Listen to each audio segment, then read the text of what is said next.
James Harden, James Brooklyn. Harden. Karis LeVert, Indiana. Oladipo, Rockets. Jared Allen, Cavs. This news just came in literally like 20 minutes ago from Woj. Yeah. So, yeah. We're back for another episode. We have my buddy Trevor again. Emergency podcast time. Well, James Harden to Brooklyn. What happens now? The Nets win a ring in the next 2 years. That's what happens. If Kyrie plays. If Kyrie plays. But If I'm the Nets right now and Kyrie doesn't play after he's quarantined, I trade him. Literally, I told you before we even started this.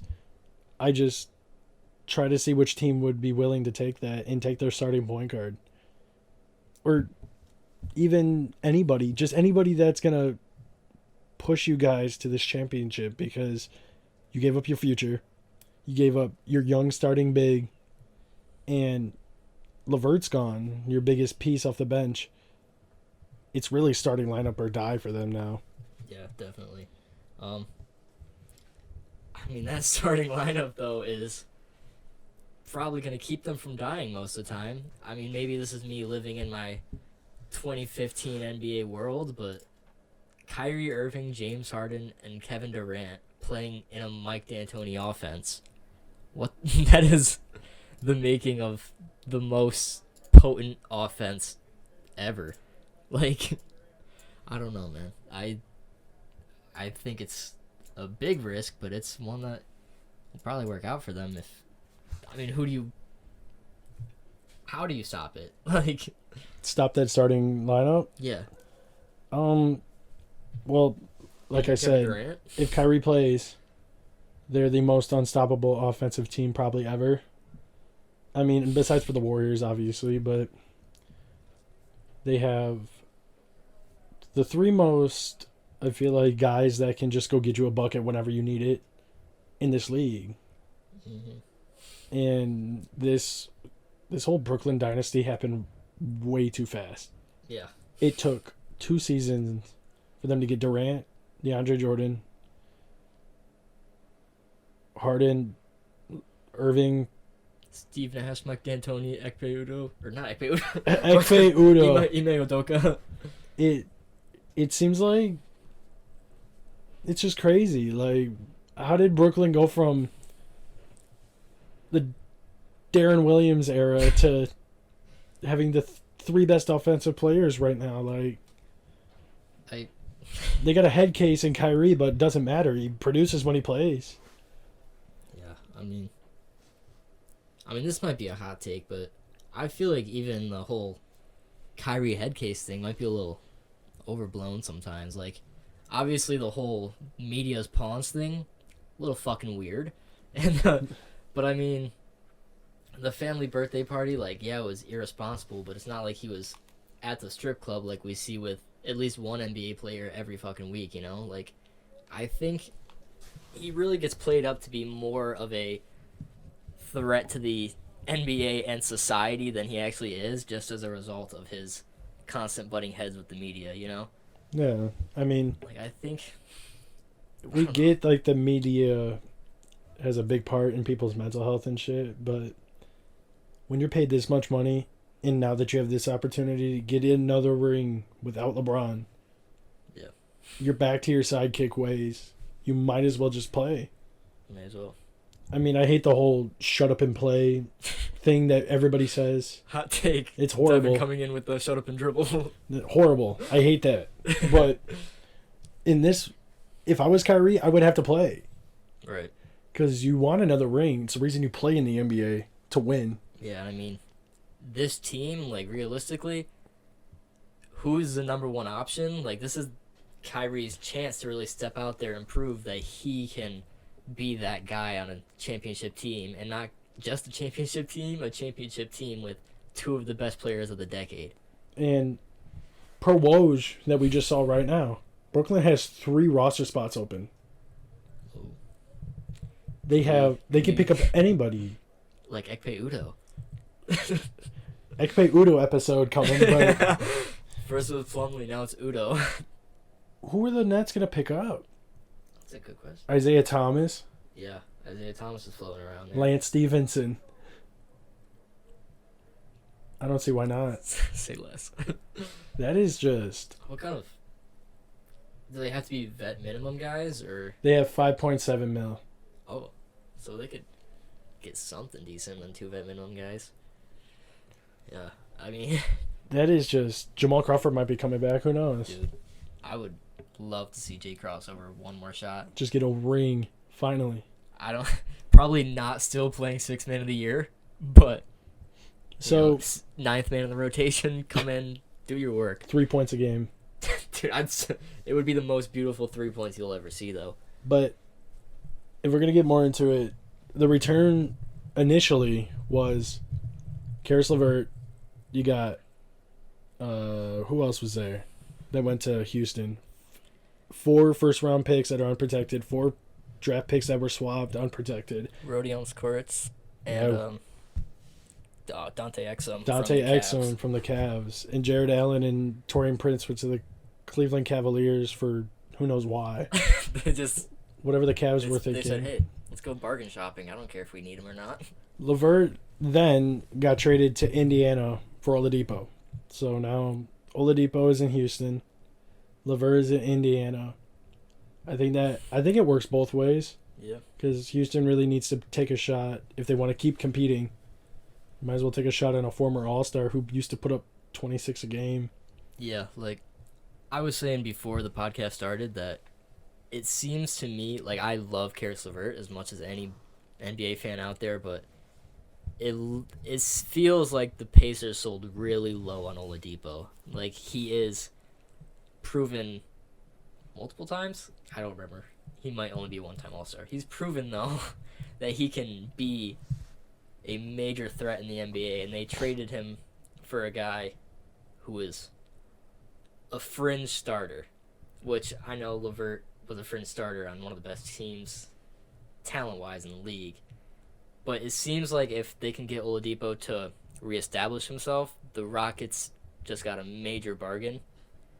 But at the same time, they also probably only brought him in to be an expiring contract. So yeah, we're going to see where that goes. I mean, Indiana, now their starting lineup, when healthy, is Brogdon, LeVert, TJ Warren, Sabonis, and Miles Turner.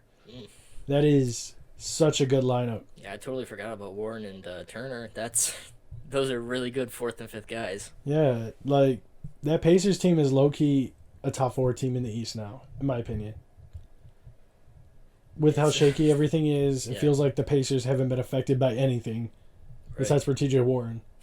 But yeah, I mean, I just cannot believe that Karis LeVert went from Michigan alumni to 19th overall pick to being traded straight up for a 2-time All-Star who's been dealt everywhere now. Yeah, he's poor Oladipo. He's always on the move. But I mean, yeah, I think the Pacers were already starting to make a case for themselves as an elite team in the East. And I think the longer we see Sabonis playing like a top 3 power forward in the league, and the longer we see Malcolm Brogdon playing like an MVP candidate out of nowhere, it's gonna be extra scary now that we have LeVert teaming up with them, and maybe someday Bubble Warren making his return. That's gonna loom large over the NBA. And Miles Turner is averaging over 4 blocks a game. Oh my god. He's averaging, I think, 4.3. What the fuck is that about? His past 3 or 4 games, he has like 24 blocks. That is absolutely 20 criminal. blocks or something. Yeah, he's doing what Miles Turner should be doing every game. But the Rockets did not lose much. No. I mean, they lost one of the best offensive players ever, but they brought back as much as they could.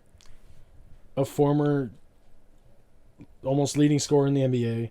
You have John Wall, who was a 24-10 guy about 4 years ago. You got Christian Wood, who's an 18-10 guy every night now. You got Eric Gordon, who will give you 20. You got DeMarcus Cousins, who will give you a technical, but about 12 rebounds to go with it. Mm-hmm. And the Rockets have proven with their play that like they can play defense on anybody when it comes to really playing. Yeah, I don't know who wins this trade besides Brooklyn, though. Just because of Harden. I know it's hard to lose Harden, but I think the Rockets made out really well from this trade. Like, with Wall and fucking, I forgot everyone else on the team, and Oladipo and Cousins and Wood and fucking PJ Tucker. All these guys are people that play like they have something to prove, and now they're just gonna have all the more reason to do so.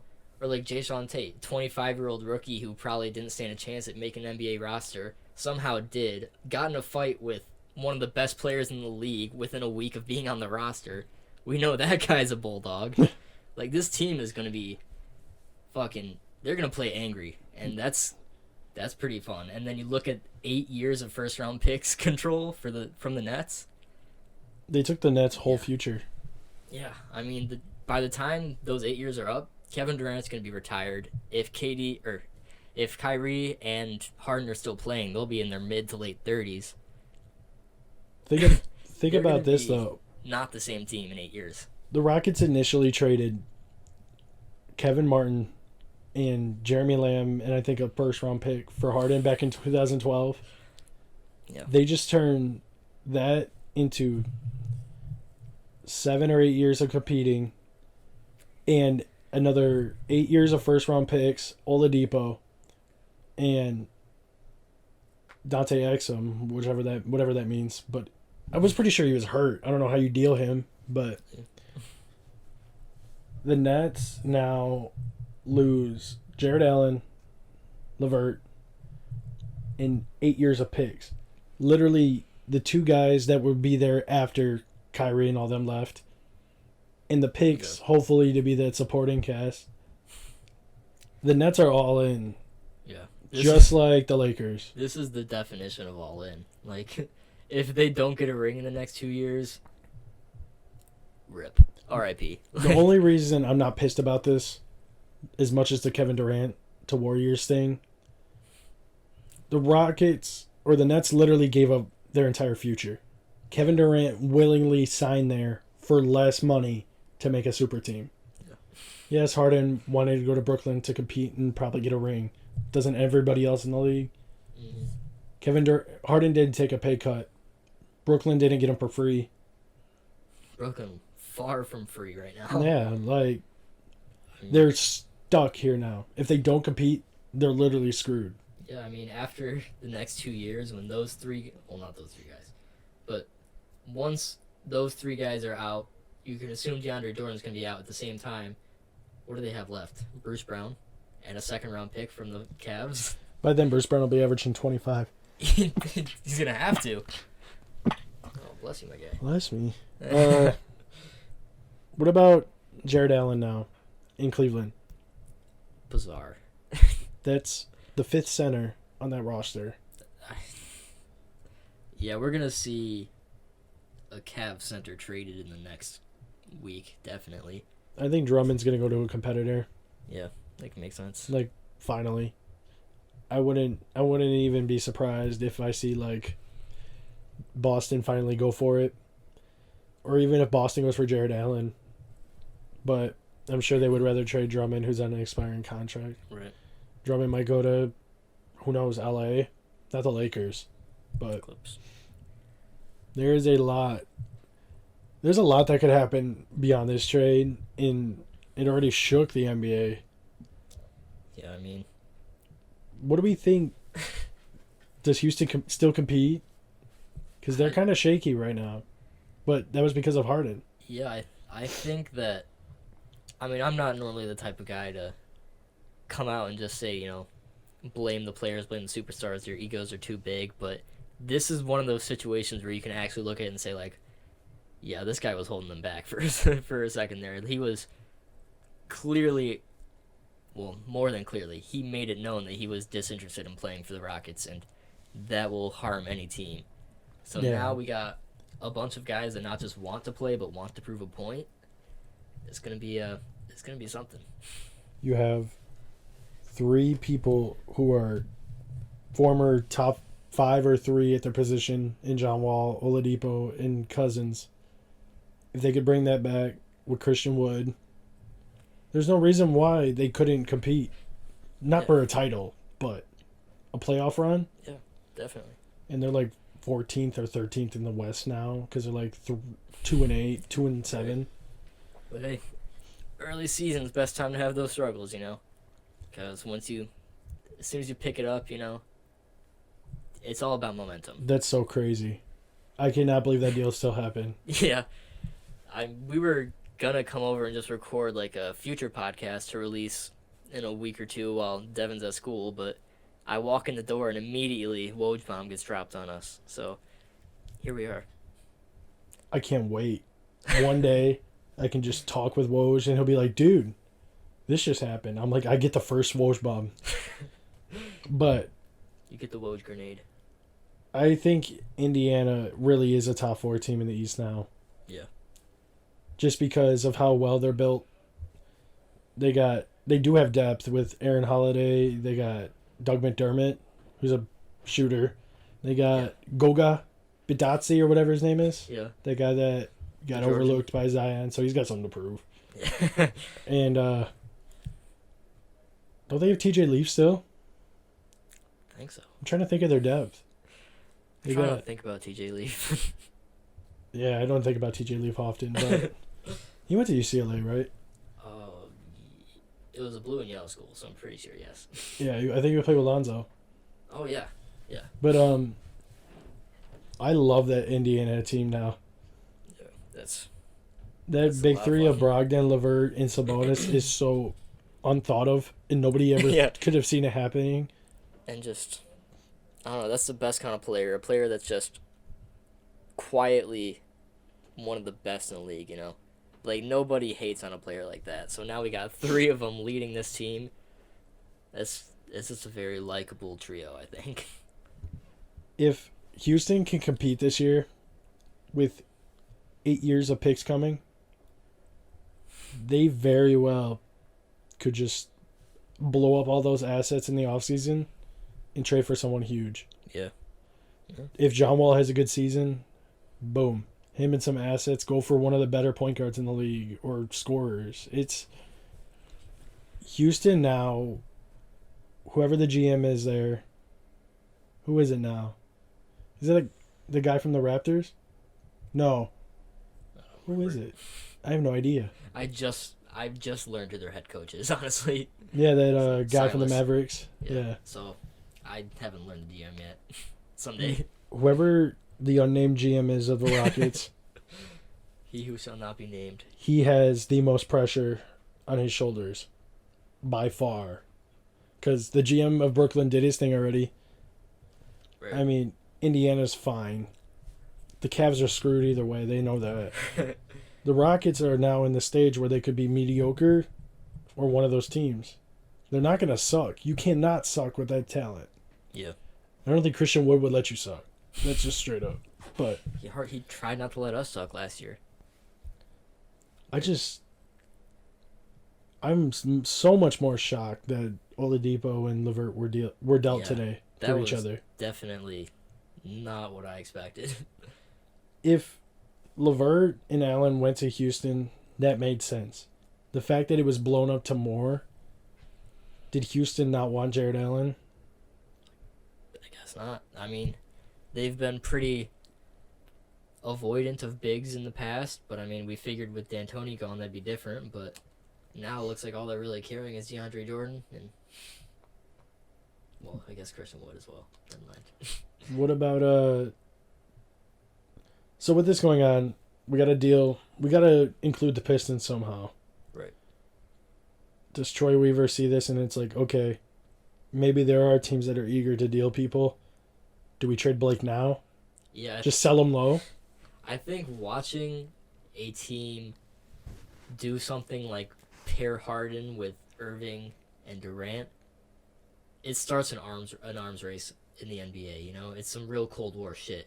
We're going to eventually... Never mind, I'm not going to get into the history fucking analogies. We don't need that. But I think a lot of teams are going to start to think, all right, if we're looking good through 10 games or whatever, we need to step on the gas now, because they're realizing that there is a team. I mean, the Nets aren't even in the top 8 right now, right? So they're gonna push somebody out of the playoff picture when they start their run. So Yeah. Well, they just So it won. seems- They might be top 8, but it's not. The East is completely wide open right now. mhm, Well, after this, probably not as wide open as we thought. right. Dude, I am losing it. I cannot believe It's hard that to- Karis LeVert was dealt for Oladipo. It's hard to keep. I'm not even calm. heard about it. Right. I'm not heard at all about it. Mhm. Like, as a Michigan fan, a LeVert fan, well, on 2K, I have LeVert's jersey for the Nets, so I have to change my guy's look now because that jersey doesn't make sense. But, Oh, dude, I just realized I was over the offseason. I was looking into buying one of those Bedstoy, like the black and red Nets jerseys with the Levert. Glad I didn't do that. That would have been a Yeah. fucking waste. Matt was about to buy the retro Nets ones, the blue, light blue and red, Mm-hmm. with LeVert. He was about to do it like 2 days ago. People just love them some Levert, bro. I gotta get a Jeremy Grant jersey now. I'm really debating on it, though. Welcome to Jersey Talk with the boys.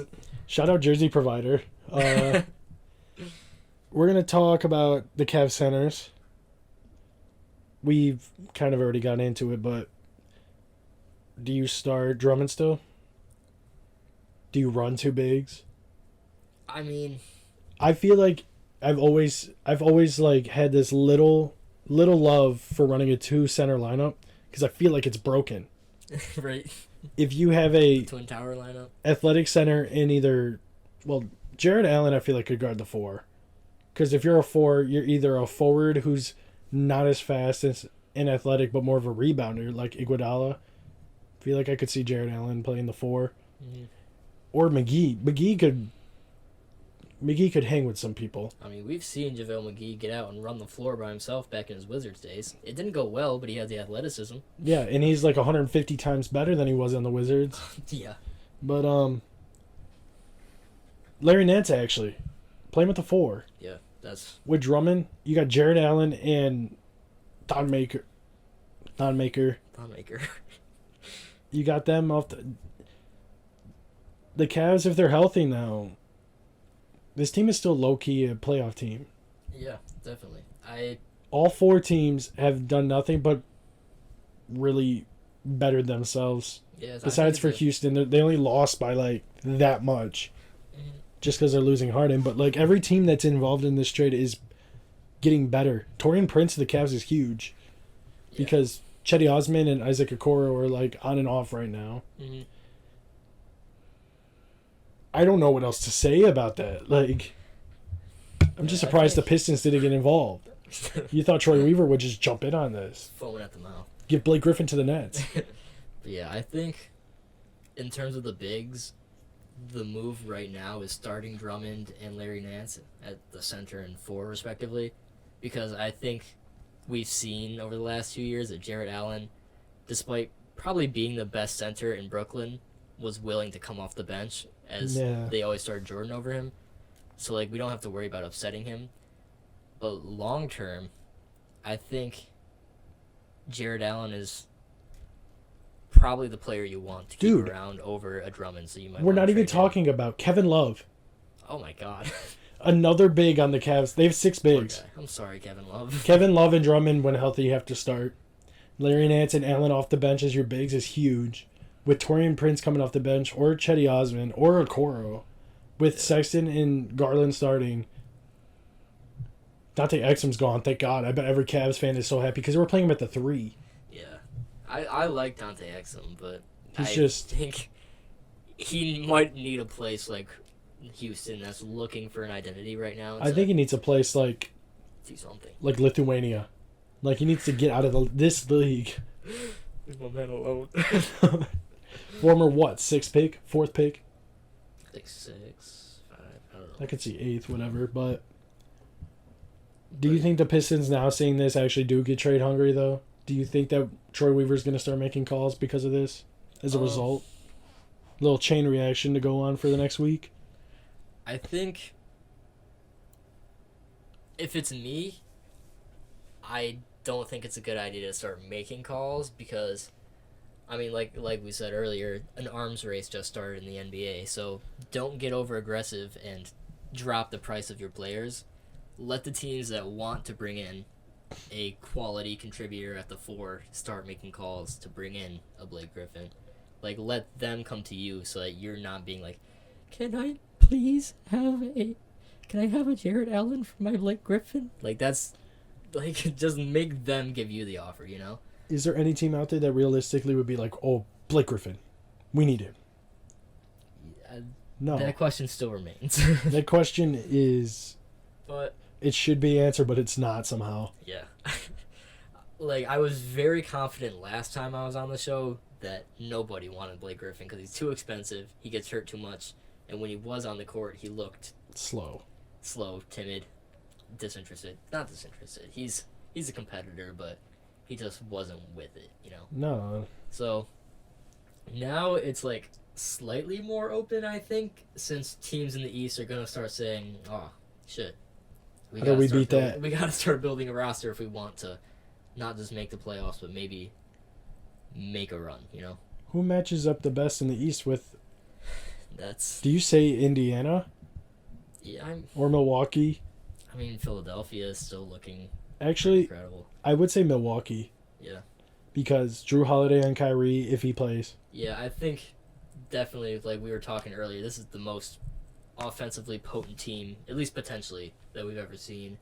So a team that has players like Drew Holiday, Chris Middleton, Giannis that are willing to go out there and put on effort on the defensive end, that's your probably best hope.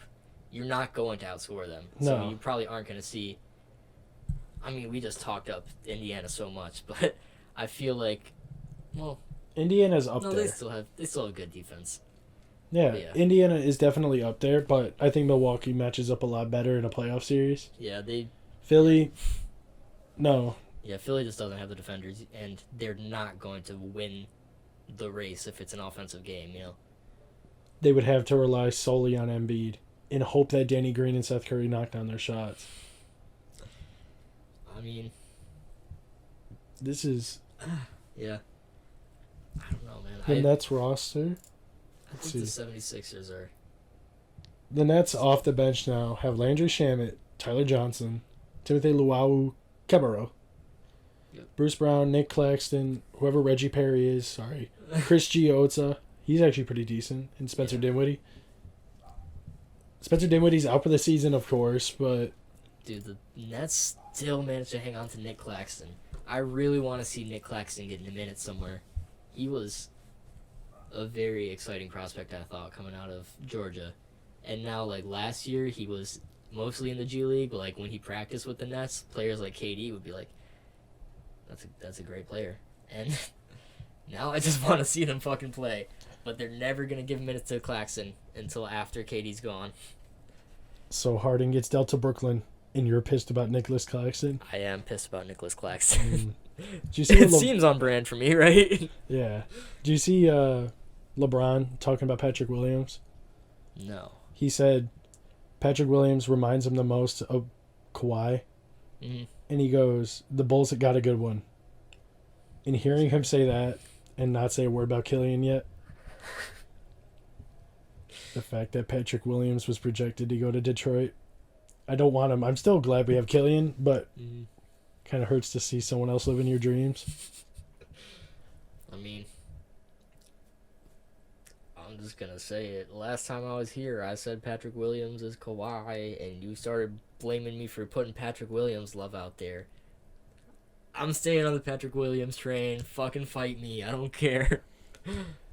But Trevor won't be back next episode? yeah, thank you guys so much for your support these last 2 episodes. I'm never going to see you again. Yeah, shout out Jake Kimball for calling you out. Oh, yeah, shout out Jake Kimball if you're listening to this. You're the best player on our team. I'm sorry. Yeah, we miss you, Kimball. I hurt Markel Fultz. Yeah, let's get Kimball on the phone. Let's bring him into the show. Did the Sixers mess up not getting Harden? Because the asking price, in my opinion, was way too big. Yeah. How are they going to go to the Philadelphia 76ers and be like, we want your starting superstar point guard. We want your most potential in a rookie with Tyrese Maxey. And your best defender with Matisse Thybulle with future picks. You're taking away their entire future. Yeah. Like, they would have to completely redesign everything in the next coming years. Mm-hmm. Yeah, it's. But Harden. Yeah, it sucks because I think the Sixers rumored package was so much bigger than what the Nets ended up giving up. So, like, if you're the Sixers, of course you don't want to do that. But when we're looking at this team, it's now we were just talking about it. We don't think the Sixers can beat the Nets now. So, like, in terms of looking forward to the Eastern Conference Finals, prospectively, if the Bucks don't make it there, and it's the Nets versus Sixers, we're taking the Nets, and so it might have been worth considering, just for that. But again, I'm not against throwing away your whole future, so I don't know. Brooklyn fans have, like, the loyal Brooklyn fans have to be shitting themselves. They have made such good movements to their roster in these past few years that every time I see a Nets move now, the Nets, I'm not saying Bruce Brown is a huge deal, but they did get the best on-ball defender from a team for a guy who was considered, in articles, the worst player in the NBA. Yeah. And, another Woj tweet, but it's just getting Kevin Durant, getting Kyrie, getting Jared Allen, DeAndre Jordan. Joe Harris is signed for the next 4 years now. They built a guy like LeVert. They built him up, let him shoot 20 shots a game. And they were able to acquire a guy who, since Wilt Chamberlain is the only person to really average 36 in a league, which is supposed to consist of the best basketball players in the world. This is like Warriors level, but done right. Mm-hmm. I'm not praising the Nets as if they're my favorite team because I don't want them to win. I don't. I want LeBron to win much more than I want Durant and Kyrie and Harden to win. Harden getting a ring is awesome. DeAndre Jordan finally getting a ring, cool. Yeah. But they're not the team that I'm going to look at like the Warriors because they really did take a risk with this. Right. Because who knows? Harden could hate Brooklyn after this season. Harden and Kyrie could butt heads. One might want to get out. If Kyrie decides, no, I don't want to leave, this and that. It's just there's so much that could happen from this deal, and there's so much future drama that we could see in Brooklyn that, I don't know, this is just, the Nets are the favorites. Besides the Lakers, it has to be them two. It's Durant versus LeBron again. Durant supporting cast with LeBron supporting cast. It's been a couple of years. It's been a few years since we saw KD versus LeBron. And the last time KD was on the Warriors. Round 3, round 4. Do the Lakers make a move now? And for who? I don't know. I guess they have Schroeder, but I don't. Who? You got to go for Beal. What would you build for a package to bring Bradley Beal into the Lakers, though? Future picks. KCP. Schroeder and... No, that won't. Nothing will work. Who do you go for now? Do you try to see if the Rockets will dump Oladipo? Blake Griffin. That wouldn't even work. Do you think the Lakers could really go for Oladipo, maybe? I mean, we can see that he's pretty cheap now, apparently. Yeah. You know? So why wouldn't they give him up for Schroeder and 2 first-rounders? Yeah, and I mean, he's on an expiring deal, and it looks like Houston's kind of prioritizing an expiring deal at the moment, so maybe they just might fuck around. Who is the Montrezl Harrell? I forgot about him. But that is so crazy. I don't even know which team next goes for a deal because I didn't even expect the Cavs to be involved at all in this. Yeah, I don't know about that. The Cavs look like they're going to be active this season when it comes to trades and pickups because they've already picked up Yogi Ferrell. Let's go. One of the greatest point guards in the league. I love him. I mean, yeah. The Cavs better slow down on trying to make me like them, though. Yeah. I love the Sexland backcourt right now. Jared Allen was one of my favorite bigs in the league. So they gotta chill out. 'Cause And they got I Drummond. don't want to like them. I don't want to like Brooklyn. I don't want to like Cavs. I'm becoming a Pacers fan for some reason. Houston, I love their team, but Brooklyn is by far the only team besides the Lakers I can really see holding up that trophy at the end of the season, if there is an end to the season. Now, Yeah. actually bringing up a good question. With COVID and everything happening, is this smart for the Nets? Oh, that is. Because there is a That's a good very question. likely Didn't even consider possibility that. that this season doesn't go through. That would be heartbreaking. Yeah. If I was the Nets, I would probably be going to court to try and get an extra year on those players' contracts. I would full on tell your players, wear a mask. This is it.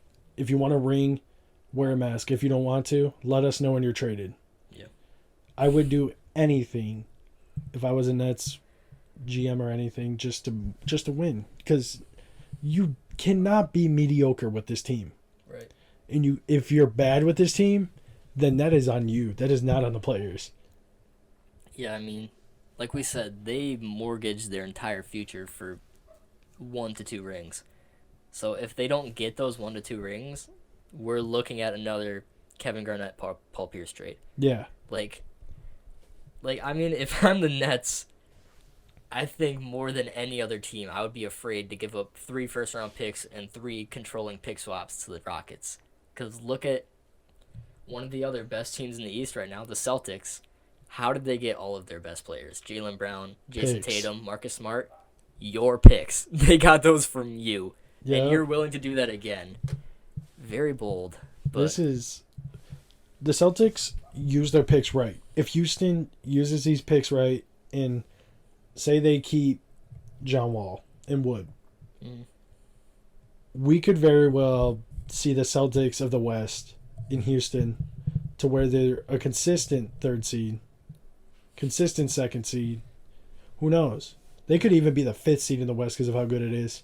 But this is the point now where this is when, as if you gave Troy Weaver the Rockets now with all those picks.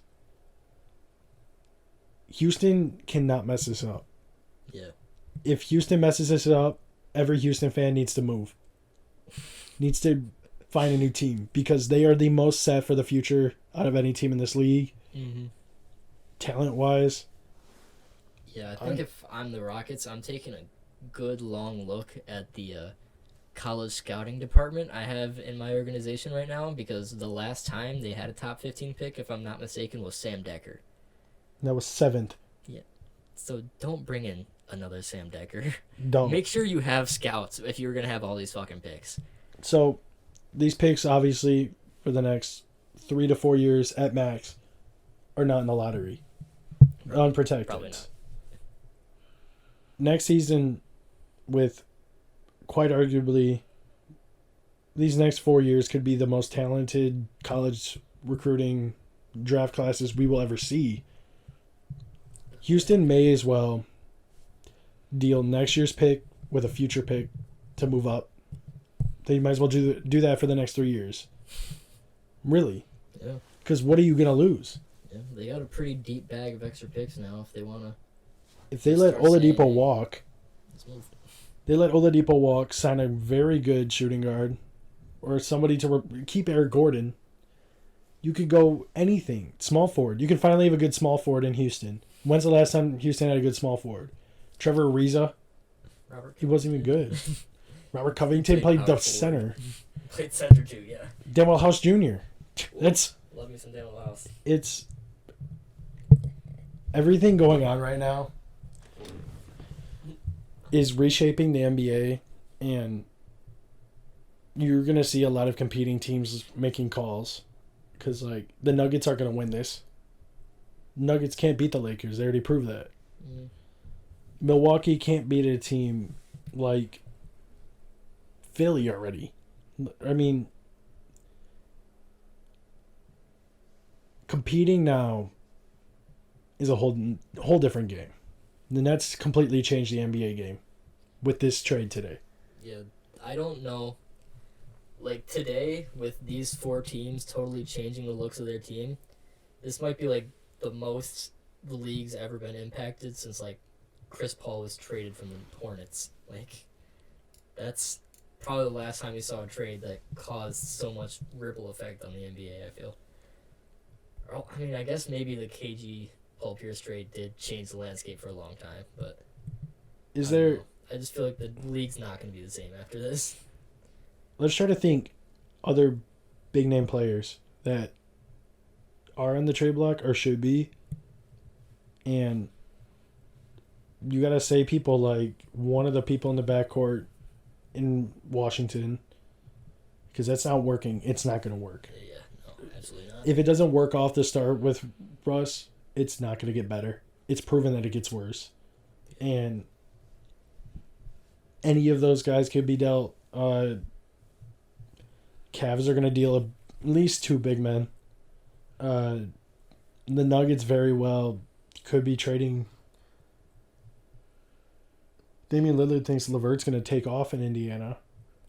Thanks, Dame. Yeah, thanks, Dame. Whatever. But Who the fuck are you? the second option to I'd CJ ask your McCollum. opinion. Damn, that's crazy. He was like top 3 MVP favorite this year, wasn't he, Dame? And now he's- McCollum's doing a lot better than him. I mean, Dame's obviously that dude still, and I'm not saying that I'm not shitting on him at all, but like McCollum is that dude right now in Portland. You gotta. Portland could be making. making a deal. Because Nurkic can't do shit. I know this from having him on fantasy. He doesn't do shit for them right now. And it's sad to say because Nurkic was one of the most talented centers like 2 years ago, but they lost Whiteside. And he's not doing anything in Sacramento. He's not even playing. Why doesn't... I mean, they got Cantor too, but there's so many teams now that really should have people on the trade block because teams are obviously looking to deal. I would say the Nuggets package 2 of their 19 wing players they have for a solid wing. Why not the Nuggets go for Beal or the Nuggets go for somebody huge at the 3? Yeah, I think Paul Millsap's not a starting championship power forward. unfortunately. Other teams like... Who else is out there? Bulls. Levine's going to be gone, probably. Yeah. There's just so many deals that could happen. Orlando's got to make a deal if they keep playing good for some reason. Yeah, I think the next deal has to be Bradley Beal because, I mean, He says he wants to stay there, but, like, why? yeah, I think the Wizards, they got themselves in this conundrum where they're like, we need to get something for John Wall before we lose him for nothing, and they traded him for Russell Westbrook, and now they realize Russell Westbrook's not doing anything for them, but they can't trade him for anything because the only player you can trade Russell Westbrook for is a Chris Paul or a John Wall, and those players aren't moving and they aren't going to help you. Russ to Phoenix. So, no, I'm not saying that trade's going to happen. That I'm would saying be- that was the trade. That would be very weird. That would be bizarre. But there's got to be another big deal coming. Yeah. Like, this doesn't just end. I mean, it obviously could just end here, and this could be the only trade till the trade deadline, but with how Brooklyn is looking now, you have to see Philly make a move. Because Danny Green and Seth Curry as your starting 2 and 3, not going to work. Right. At all. I'm definitely fine with Matisse Thybulle starting, but he's not. Right. Just people like that. You're not going to win with Tyrese Maxey being your main scorer off the bench. He's a good player, but he's a rookie. Got Shake. Shake Milton. There you go. Dude, Philly could have avoided the Ben Simmons trade so easily. That was their asking price. You don't have to abide by the asking price. That's Right. called negotiating. That's why it's a word. You could have traded Shake Milton, Matisse Thybulle, and maybe throw in Seth Curry, like, who cares about him, in future picks. You could have kept Ben Simmons and Embiid and Harden. Let that be your future, like what Brooklyn did. Brooklyn's like, why need a future when you can win now? Right. And And I mean, the difference there is that Embiid and Simmons aren't pushing 30 like Harden, Kyrie, KD's already in his 30s, you know? yeah, So, Harden's about 32, oh my god. 31 now. Dude. Bro, he was drafted in It's 09. Yeah, he was. That is Man, time's moving. Harden and KD are back. Who's the main option? Who's the main scorer in Brooklyn? Got to give it to Durant. Yeah. The way he's playing. Until Harden proves otherwise. Because Harden could come in there and make it his team. But Yeah, I mean, KD was probably my favorite player in the world back in, like, 2013. So I'm not going to shit on the guy, but this seems like some movie scene where the fucking old disciple comes back and proves the old master wrong, you know? Like, Harden's going to come back and I think prove that when it comes to scoring, he is now that guy in the NBA. It's not KD anymore, you know? yeah. Hurts, but that's what he does. He's a scorer. Yeah, he's So if you're gonna trade for literally him- the definition of go get you a bucket when you need it. Yeah. The last time we've seen a third option like Kyrie Irving in this league was Klay Thompson. That's the best consideration we could have. And the last time we've seen a third option like Klay Thompson was Richard Hamilton. Like, who do you talk about? Ray Allen, Rondo? Those type. Manu Ginobili, maybe? Yeah, like this Brooklyn team, if they win 3 rings with these 3 guys, could very well go down as one of the most successful trades of all time. Because Brooklyn doesn't have a ring, right? Yeah. Brooklyn just went from not irrelevant, 2 seasons ago irrelevant, to the powerhouse of the NBA. Right. I don't know, the way that you just framed it like that, though, where Kyrie's the third option and the best one since Klay, that kind of scares me because, like, Klay was he's such a great player, but he also, like, fit a third option role because he did so much off-ball work, so much defending, and you're not going to get that out of Kyrie, are you? So, like, do we like Kyrie as a third option now that I'm actually thinking about it like that? If Durant gets locked up on a play with 16 seconds left, you give it to Harden. Harden gets locked up for 8 seconds. You have Kyrie Irving, who takes 3 dribble moves in a hezzy to give you a layup. You have 3 guys that, no matter who's on them, could get past them and score. Or shoot over them and score. With rebounders like DeAndre Jordan, who was a leading rebounder when he was competing with Drummond, when Drummond was putting up historic numbers. He's a previous shot block leader too. Yeah. Could DeAndre Jordan really find a new urgency, be like, okay, I could have won with the Clippers, but now I can really win. And he goes up. He could go crazy now. He could go back to averaging 14 boards. For all we know. I mean, who's he competing for boards on his own team? Joe Harris and KD? Nicholas Claxton. Nick! He's the backup center now. I feel so good. Yes, Nick Claxton, dude. With these 3 roster spots, though, the Nets could go for people like, yes, he's old. Like, old as shit, but Pau Gasol. They could go for... That's a bad man. They could go for Larry Sanders. Kenneth Faried has been playing in wherever he is, but he's winning MVPs and championships. Amari Stoudemire. These type of they're old. They are old, but they are proven. They're bigs. You're gonna need another big on this team, whether you like it or not. Nicholas Claxton, I hate to say it, Trevor, is not cutting it. Hurt my heart. But I mean, these next 3 roster spots that the Nets pick up could put them over the top as, yes, they already are considered the best team, but this could really put them as, okay, there's nobody competing. Right. This is it. There's no point in playing. Besides for the LeBron. LeBron is the only guy that can compete with any team. Jordan and whatever, but this is mind-blowing. Yeah, this is huge.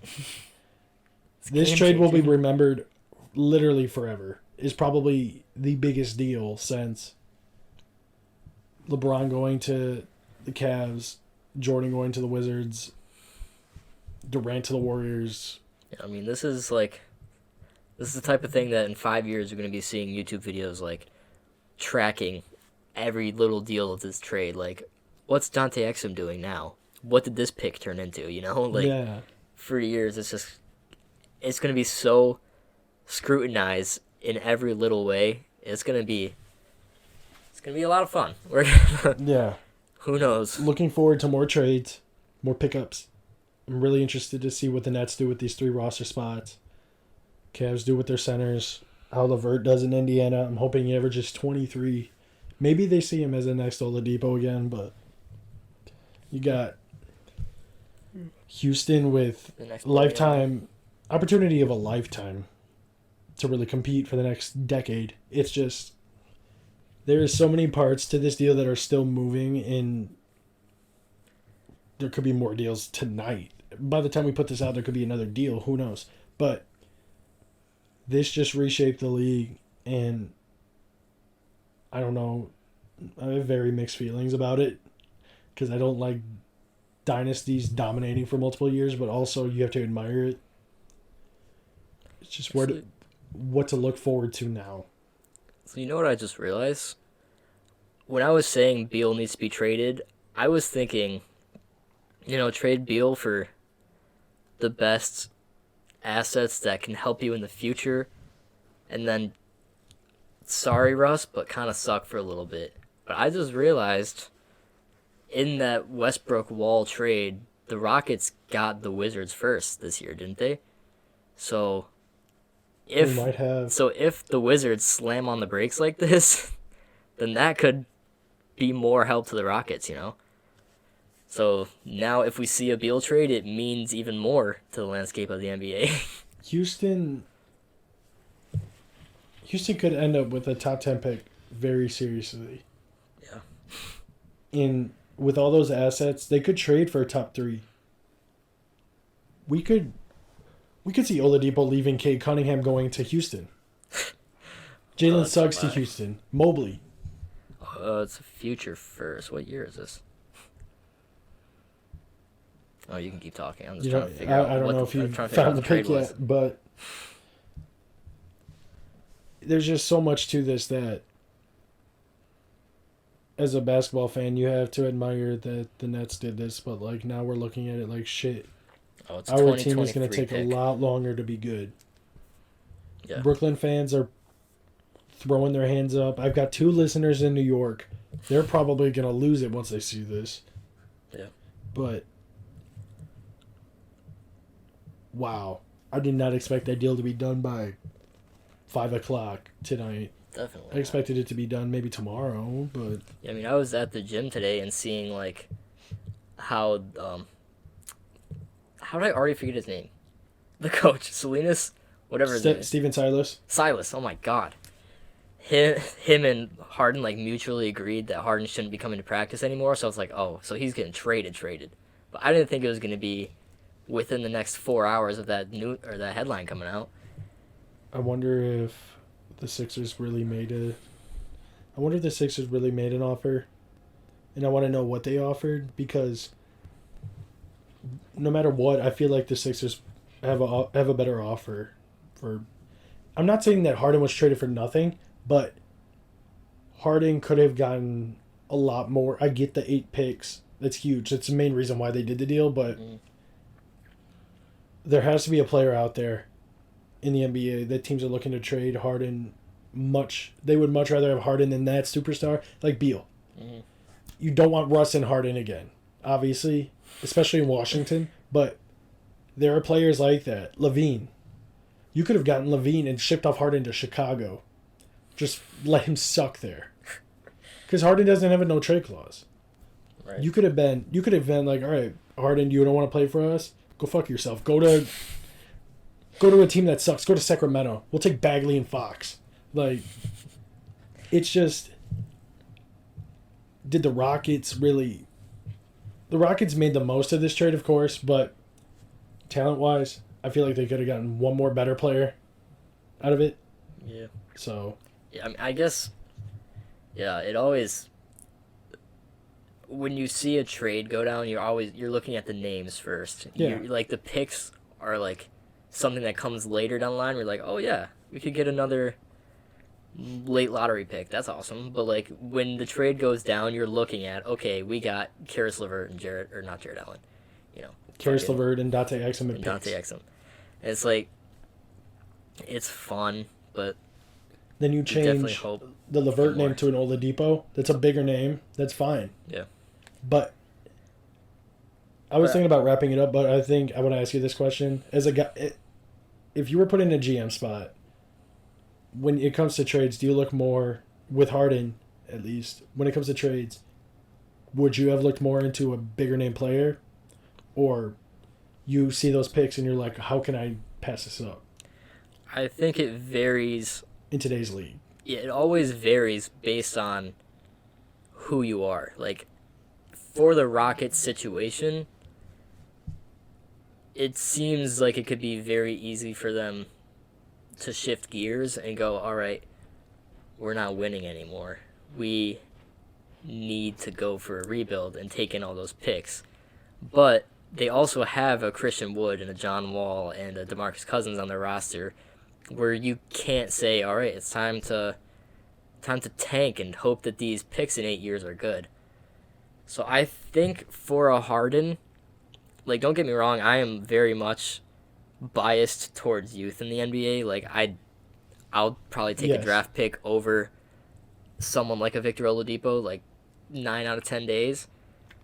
But for the Rockets, with their roster right now, you probably want to go after someone like a Ben Simmons, which maybe they probably couldn't have gotten Ben Simmons for James Harden.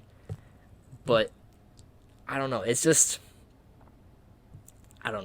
so hard, you know, because their roster is all over the place. But I think, I don't know. There were so many possibilities when it comes to trading Harden, and the fact that the only calls that the public heard about was Sixers and Nets. Heat were in it, Raptors were in it. Raptors fucked up. Raptors needed to go for him.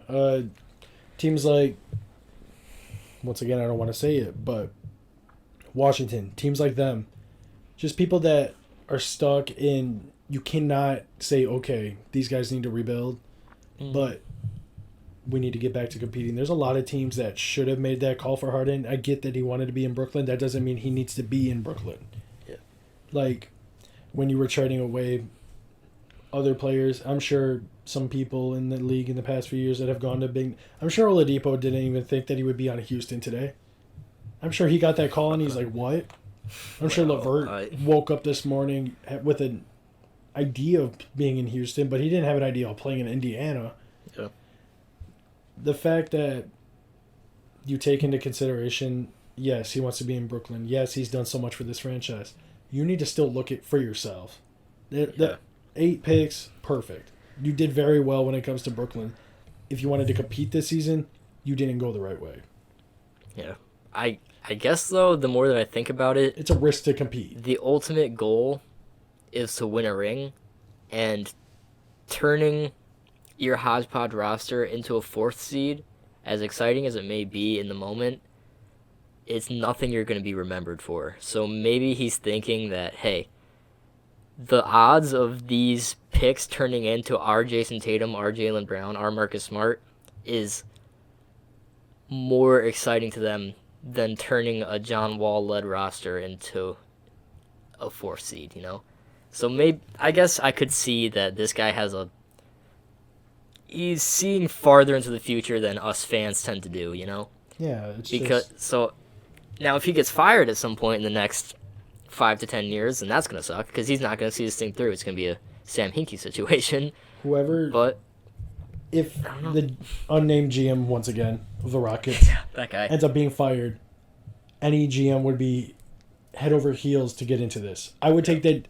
I would go there and pay them to let me do this. I would call Houston right now myself, and 20 years old, and be like, I will give you everything in my bank account, just enough for me to live around there. Let me take care of this team. because you're playing with house money at that point. Yeah. The last GM got you all those picks, but you get to make the picks. No one's going to be shitting on you for this shitty roster you got left with. You just have all these picks. Yeah. Make what you can. I sound very back and forth this whole episode when it comes to the Rockets, but Because it's so... it's just so much could happen, Yeah. and I'm saying that Houston won the deal. Houston got a great return, I mean, but there are other teams out there that definitely could have given up bigger name players, not the picks-wise. Mm. When it comes to that, if you were looking to compete, you took a risk with Oladipo. If you're looking to rebuild, you did right with the 8 picks. If you're looking to compete this season and still have good picks, you're not going to with Brooklyn. You have that Washington pick now. It's just Houston either needs to make this decision now where they're going to try to compete right now. They could dump Oladipo off. They could get another big name younger player that isn't injury prone. What else can you do? You could trade John Wall. You could trade Christian Wood again. I mean, Christian Wood is probably there to stay in Houston. It's just the other people around him. Eric Gordon could be gone by the end of the season. Daniel House could be used anywhere because he's just that guy. PJ Tucker the same.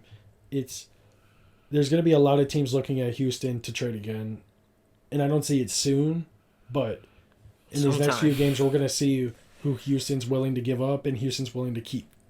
Yeah. And I think we could wrap it up. Any final thoughts you have? We just spewed out a lot of thoughts for the last hour. So many conflicting opinions because at the bottom line, none of us know what the fuck is going to happen. And that's what's so exciting. It's so unpredictable. It could go so many ways. I'm just Brooklyn excited to see doesn't it play even out. know. Houston doesn't know. Yeah. Hell, Kyrie doesn't even probably know the news yet. Like, Kyrie could be gone in a week. We could see Kyrie be dealt off for Westbrook. Like, Oh my god. could you imagine that? Oh, that sounds horrific. Bring Westbrook, Harden, and Durant back in Brooklyn. Oh my goodness. So many deals could happen. So many people could be looked at, talked about. We could see beyond possibilities. If COVID's finally taken care of and Adam Silver does what that earthworm does and take care of this league, we could very well see the most competitive, non-competitive season that we'll ever see in the foreseeable future. Yeah, I think That LeBron versus Durant series would be insane. Yeah. If the Lakers made a deal and just got another third guy. It's just what the fuck? That's the only way to talk about it. That's the perfect way to end off the episode. It's just what the fuck. Yeah, we're going to leave it at that. Thanks for listening, guys. Bottom line of this whole day, what the fuck? There's so much that we could look forward to, and yeah, looking forward to the next episode.